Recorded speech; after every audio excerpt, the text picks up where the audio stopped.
Big tech is making billions from digital marketing in India, but news publishers are just left with crumbs. Thinking why? Well, in 2024, India's digital ad market surged by 14%, touching 45,292 crore rupees. But most news publishers are stuck crawling at just 7 to 8% growth. Compare that to Australia.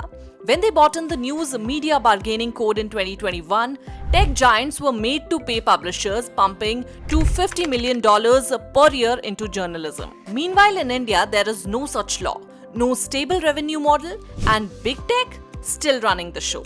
Many publishers are facing flat or falling digital ad revenues. Many newsrooms are surviving on branded content and programmatic ads, while their core, which is text-based journalism, is barely growing. Times Internet Limited digital ad revenue fell 2.7% from 709.73 crore rupees in financial year 2023 to 690.73 crore rupees in financial year 2024. Jagran Prakashan digital revenue declined 4.4%, dropping to 106.37 crore rupees, down from 101.07 crore rupees in financial year 2024. Zee Media, a modest rise, digital ad revenue grew 7.1%, reaching 113.5 crore rupees in 2023, up from 106 crores in 2022. TV9 Network, total ad revenue was 602.35 crore rupees. Sources indicate that digital comprises roughly only 10 to 15% of this. Network 18,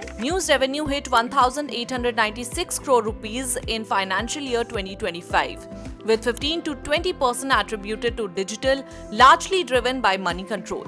HT Media, a rare standout, digital revenue grew 37.7%, rising from 153.89 crore rupees in financial year 2024 to 211.87 crore rupees in financial year 2025. So are you thinking why the slowdown even as the digital ad spend booms? Well, because while some publishers chase growth, the system hasn't caught up. Google's short-term licensing deal mostly expired. The Competition Commission of India's probe is still pending, and unlike Australia and Canada, India still has no law to ensure fair revenue sharing between platforms and publishers. Experts say, without policy support, collective negotiation, and bold business reinventions, India's news ecosystem risks falling behind, even as digital engagement hits record highs. So as the digital gold rushes on, but Indian newsrooms are still scrapping for coins, the question is, will they fight for their fair share or fade into the feed?